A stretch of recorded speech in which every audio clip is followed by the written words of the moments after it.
अस्सलामुअलैकुम दोस्तों, आप सब ये तो जानते ही होंगे कि इलॉन मस्क मार्स पर लोगों की बस्तियां बसाना चाहते हैं।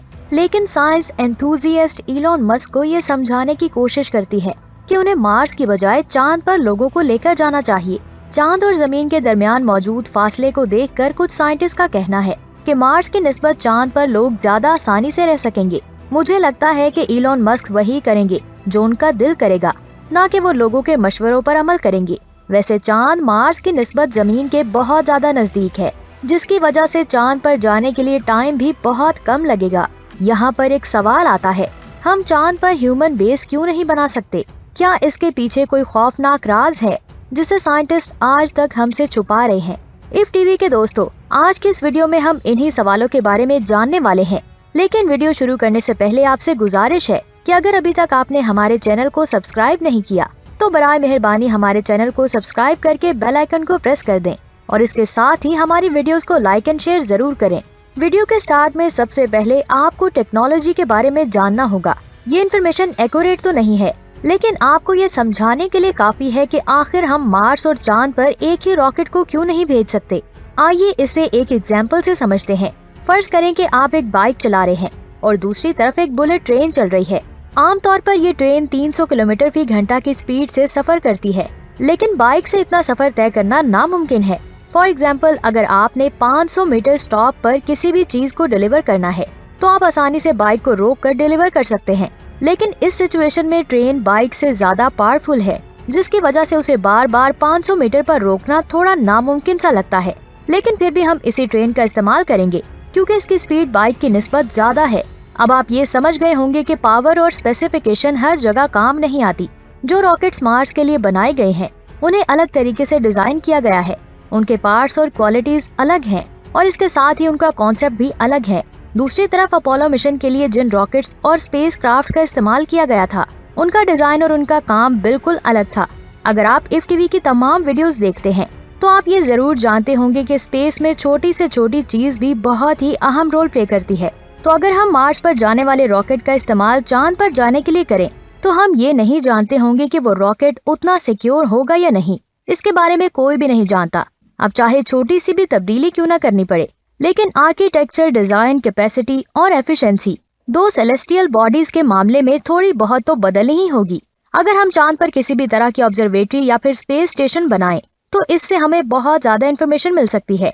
अगर अभी की सूरत हाल को देखें तो ये काम बहुत ज्यादा लोग मिलकर कर सकेंगे। यहाँ पर एक बहुत बड़ी प्रॉब्लम है कि हम पहले की तरह लोगों को आए दिन चांद पर नहीं भेजते। 1969 से 1972 तक हमने 3 बार इंसानों को अपोलो मिशन के जरिए चांद पर भेजा था। मून ट्रिप में आने वाले इतने बड़े गैप की वजह से साइंटिस्ट ने सैटर्न 5 जैसे पावरफुल रॉकेट को बनाना भी बंद कर दिया था, जिसकी वजह से इस वक्त हमारे पास रॉकेट की इतनी ज्यादा सप्लाई नहीं है कि हम लोग चांद पर 2 से 3 सालों में बहुत ही बेहतर बेस बना सकें। लेकिन इलॉन मस्क एक ऐसे इंसान है जो लोगों की उम्मीद को मरने नहीं देते। वो अपनी स्पेस एक्स कंपनी में ऐसे रॉकेट्स को बनाने वाले हैं जो चांद पर इंसानों को लेकर जाने के बाद टेक्नोलॉजी को वहां पर फ्लोरिश कर सकेंगे। हाल ही में इलॉन मस्क ने कहा है कि हम मार्स प्लेनेट के साथ साथ एक ऐसे प्रोजेक्ट पर भी काम कर रहे हैं जिसके तहत हम चांद पर जाकर क्लोनाइजेशन को अच्छे तरीके से सरअंजाम देंगे। यहाँ पर सोचने वाली बात यह है कि एक अकेला आदमी इतने सारे काम कैसे कर लेता है।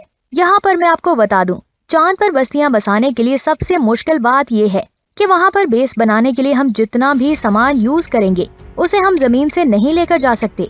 अब आप ये सोच रहे होंगे कि आखिर ऐसा क्यों? तो मैं आपको बता दूं, इंटरनेशनल स्पेस स्टेशन में भी ऐसा ही हुआ था। साइंटिस्ट जमीन से छोटे छोटे पार्ट्स को स्पेस में लेकर गए थे और फिर वहाँ जाकर उसे असेंबल कर दिया था। आप जरा खुद सोचें, इंटरनेशनल स्पेस स्टेशन जमीन से 400 किलोमीटर की ऊंचाई पर मौजूद है, लेकिन चांद जमीन से 3,84,000 किलोमीटर दूर है। ये दूरी बहुत ज्यादा है। अगर इस दूरी में हम बार बार सामान को लेकर आएंगे और फिर वापस लेकर जाएंगे तो बहुत ज्यादा खर्चा होगा। और ये भी हो सकता है कि जब तक आर्किटेक्चर तैयार हो तब तक वहाँ पर कंक्रीट की स्टोरेज हो जाए और इसी दौरान पता नहीं जमीन पर होने वाली ऐसी कौन सी तब्दीली होगी जो चांद पर होने वाले इस प्रोजेक्ट को मुकम्मल तौर पर खराब कर देगी। जितना पैसा वहाँ पर लगा होगा वो सब डूब जाएगा। इफ टीवी के दोस्तों, जमीन और चांद दोनों बहुत ही कॉम्प्लेक्स और अलग अलग जगह हैं, जिसकी वजह से हम इन दोनों को एक दूसरे पर डिपेंडेंट नहीं कर सकते। यहाँ पर स्पेस एक्स और नासा ने मिलकर एक ऐसा रास्ता ढूंढा है जो एक गेम चेंजर की तरह साबित होगा। दरअसल ऐसे बिल्डिंग मटेरियल बार बार चांद पर लेकर जाने के लिए बहुत ज्यादा फ्यूल लगाएंगे, जिसकी वजह से हमारी जमीन पर फ्यूल की कमी हो सकती है और इसके साथ ही एनवायरनमेंट को भी बहुत ज्यादा नुकसान हो सकता है। इसी नुकसान से बचने के लिए चांद की मिट्टी पर टेस्ट किए जा रहे हैं, क्योंकि कुछ साइंटिस्ट का कहना है कि ल्यूनर सरफेस को एज अ कंक्रीट यूज किया जा सकता है अगर उसके कंपोनेंट को सही तरीके से यूज किया जाए तो। अगर जमीन की बात की जाए तो जमीन पर एक नॉर्मल कंक्रीट, बजरी, सीमेंट और पानी को मिक्स करके बनाया जाता है, लेकिन चांद पर तो इन तीनों में से कुछ भी मौजूद नहीं है।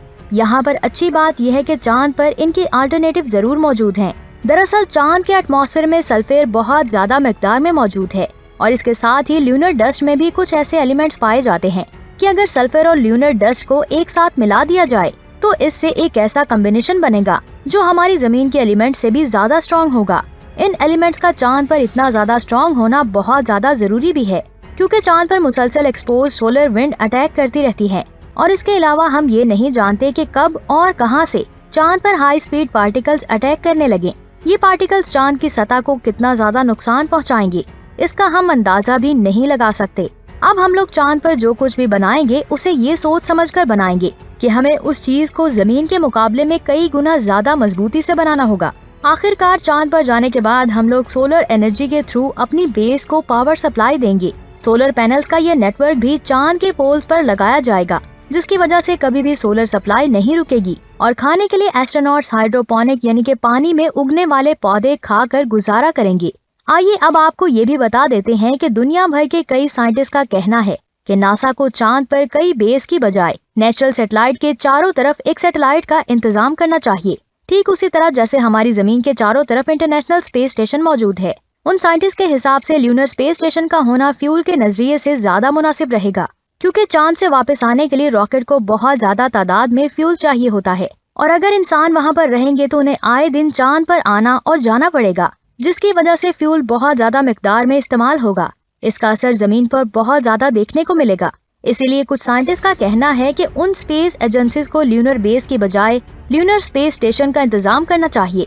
इफ टीवी के दोस्तों, आपको क्या लगता है, चांद पर रिसर्च करने का कौन सा आइडिया ज्यादा बेहतर है, ल्यूनर बेस या फिर ल्यूनर स्पेस स्टेशन का? नीचे कमेंट्स करके जरूर बताएं। मुझे पूरी उम्मीद है कि आपने आज की इस वीडियो से बहुत कुछ सीखा होगा। इस वीडियो को अपनी फैमिली और फ्रेंड्स के साथ जरूर शेयर करें। अपना बहुत सारा ख्याल रखें। अल्लाह हाफिज।